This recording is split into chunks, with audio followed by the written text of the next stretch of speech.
A painful journey comes to an end for two priests cleared of sex abuse allegations made against them. As they return to ministry, they say relief is the only word to describe their feelings. And tonight, they speak one-on-one with I-Team Chief Investigator Charlie Speck, opening up about sex abuse crisis that's rocking the Catholic Church.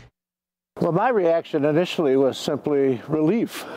Monsignor Fred Leising is reacting to the decision by the Buffalo Diocese to exonerate him and another priest last week of allegations of sexual misconduct. Allegations the diocese says could not be substantiated. Leising was suspended in November after a woman said he forcibly kissed her in the 1980s. He said he harbors no anger toward his accuser. You know, it's strange, but I wasn't. I had a kind of peace about me through this whole thing. It hasn't been as difficult a moment for me as it may have been for many others. That's because Leising was already retired from Nativity Church in Clarence and was only suspended for a month. Father Roy Herberger was suspended for 6 months while the diocese investigated claims of sexual abuse that also dated back to the 80s. Very painful, very difficult. That personal element and, of course, the embarrassment. Herberger maintained his innocence from the beginning, and while the accuser said he was abused at St. Anne's Church decades ago, Herberger said he wasn't involved in that parish until 2010. I knew from the beginning that there was no substance. I was able to,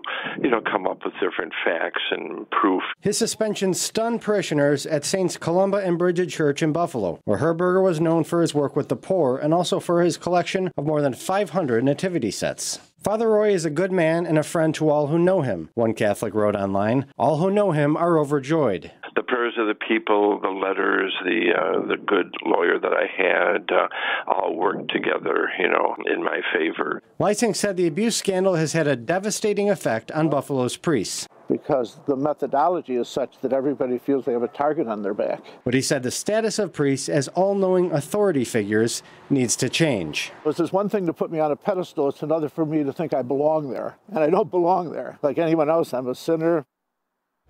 Now, as far as Father Herberger, he's not angry, but he's also not totally satisfied with the way the diocese has been handling these cases. And it's clear that this has really touched a raw nerve among many of the clergy. Just want to explain something. You saw that Monsignor Leising was outside in the snow when we were interviewing him.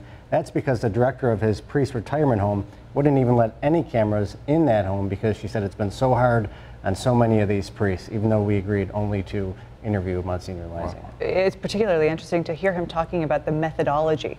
That's right. Yeah, there's a lot of complaints about process here. Okay. Thank you very much, Charlie.